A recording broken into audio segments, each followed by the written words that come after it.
The whole team is different. It just seems like there's just a lot more confidence. There's a lot more joy in the locker room.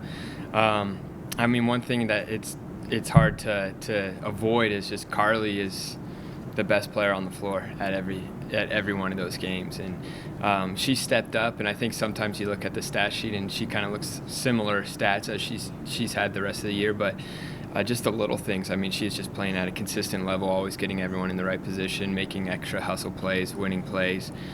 So you can't speak enough about her leadership, and just everyone else has worked on their game and has shown up at practice and been practicing hard and executed well in the games, and it's clicking and it's rolling, and so it feels good. The momentum's where you want it to be, especially this time of the year. What would you say is that thing that's really got them to click?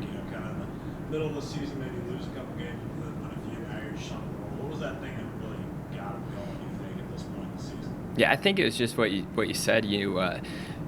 It wasn't clicking too much, and just I think you needed a week and 2 weeks of just win 4 games. Go on the road, win 2 games, be at home, win 2 games, and just kind of getting into the habit and the rhythm of winning and just executing that. I think that was a big deal, because even in those times that you win one, lose one, the execution and stuff was still good. It wasn't like a 40-minute bad game. It was just like we didn't have a great spot here or there. We didn't make the plays to win, and now we're making the plays to win, and so that becomes more of a habitual thing.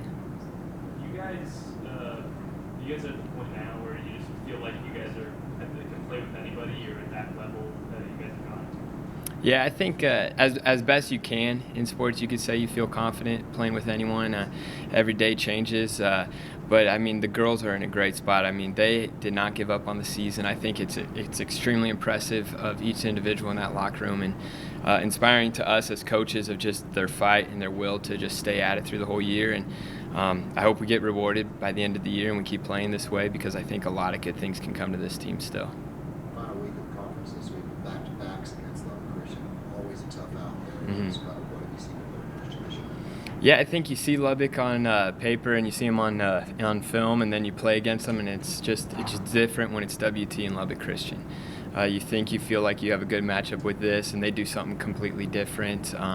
You prepare for one thing, and they're preparing for another thing, and it's unique in the fact that you play back-to-back, and so you quickly come back on Saturday and make all the adjustments that you see on Thursday, and it's a battle of adjustments and what team can knock down the tough shots and get enough stops, and it's exciting. I mean, to go there this week with where we're at the year, it just keeps building on itself. Not the pressure, but the excitement of the opportunity to go and play Lubbock. They're ahead of us in the standings. We could keep climbing and seeding for conference and for regional, and so there's a ton to still be played for. Kind of building on that, you guys have so much momentum going here. How vital are these last 2 days? Yeah, I think everything is vital. I don't know, just looking at where we're at with anything, if we could handle any hiccups or anything. But you go win the conference tournament, and that takes care of that. But I don't think you can mess around and lose a couple here or there at this time of the year. I think the biggest thing is to just keep playing your best basketball right now, and the results will come.